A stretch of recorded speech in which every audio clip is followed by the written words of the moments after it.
Hey, I'm Tudor, and I want to talk to you about back pain for a little bit. So if you're watching this, you're obviously interested in taking care of your back pain issues. So where should we start? Okay, let's talk about real quick about the major causes for back pain. And in most cases, you can actually trace it back to a muscle imbalance. What this means is, in very simple terms, is certain muscles in a certain part of your body are stronger than others. So I'll give you an example. Myself, for instance.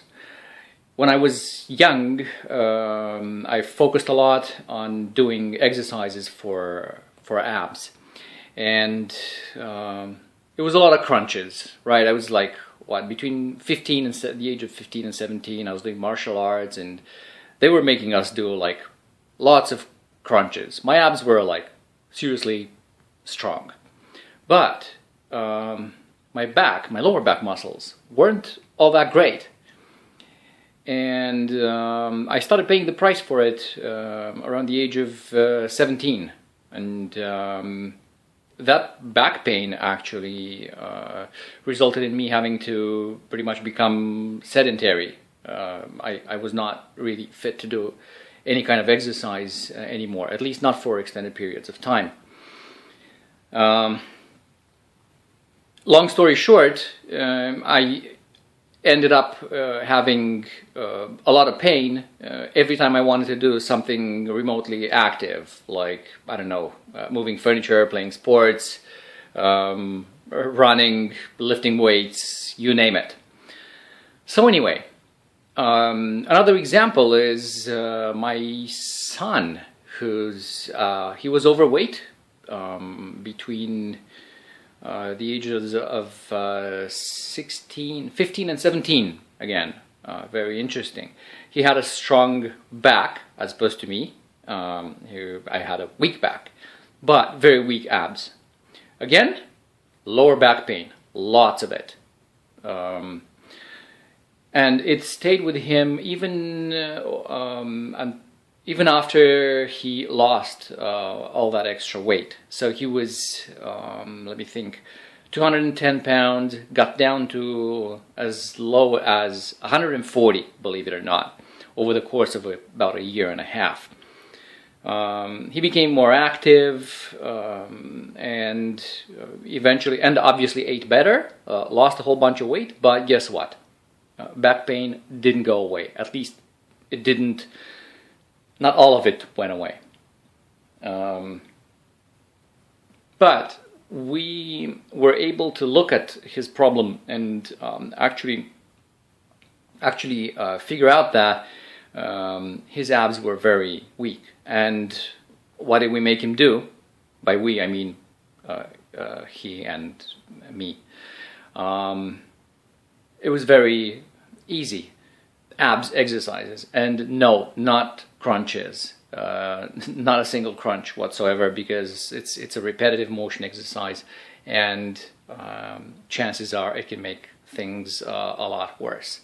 So he did leg raises, which especially if your abs are weak, you cannot do an awful lot of them, but they're very effective. Hanging leg raises, hanging knee raises, that kind of exercise. I'm not going to get into that now. You can Google those. There's lots of YouTube exercises. But basically, anything that's highly repetitive, you don't want to do it. You don't want to bend that spine in an area where it hurts, like for, I don't know, 20, 30 times. You don't need that. Another area where we made a bunch of changes, and I made changes in my life and in my lifestyle, and it helped to a huge degree, was nutrition. So I'm not going to go into all the detail. It's a short video. You want to get this. I don't know why it shows like reverted, but This is the inflammation-free diet plan. You can find it on Amazon. It's not an expensive book, and it's a great resource to help you tweak your nutrition and add anti-inflammatory foods to your diet. Basically, this is what you want to do. You want to eliminate inflammatory foods. That includes a whole bunch of processed foods, and you want to add anti-inflammatory foods. And this is a good resource, along with a website that they recommend in this book. They're recommended, what's it called? nutritiondata.self.com. You're going to see the link here. You don't need me to spell it out right now. So that's that in terms of nutrition. Okay, I'll add one more thing. And because I'm lazy, I didn't really go and follow a whole bunch of recipes from here. I just went and picked my favorite anti-inflammatory foods and I added them to my diet. So basically it was fish oil supplements, sweet potatoes, parsley, a whole bunch of spices. What else? That's about it. I ate a whole bunch of vegetables, and oh yeah, garlic, olive oil. I mentioned parsley, right? Fresh parsley. A lot of herbs. They're anti-inflammatory. And as you come across foods that you want to introduce to your diet, you just go and look them up on nutritiondata.self.com, and you're gonna see if their inflammatory rating. So that's that. Okay, we're done with nutrition. Here's another resource that I want to recommend. Probably one of the best books that I've come across. It's Pain Free by Pete Egoscue. I hope I'm reading that right. If not, I don't think he's gonna mind. Lots of exercises. It's not focused only on back. There's a lot of other areas that he addresses in this book. But there's a good section with exercises dedicated to lower back pain.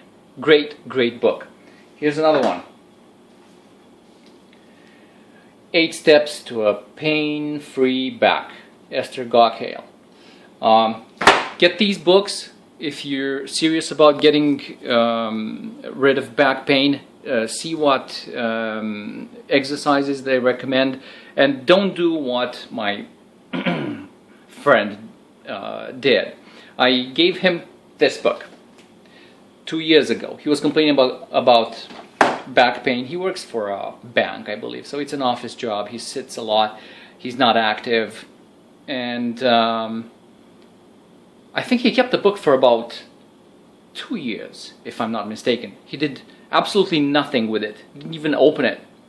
2 years later, I asked for the book back because for 2 reasons. I wanted to have it here with me so I can look up exercises for myself and for my son. Not that I don't need them much, but for him, I still wanted to be able to look for some, to look up some exercises. And another reason was to hopefully trigger some sort of response in him and make him think twice about having a resource locked up and well, on a shelf and not using it. So I don't know if that helped him, but that's a whole different story.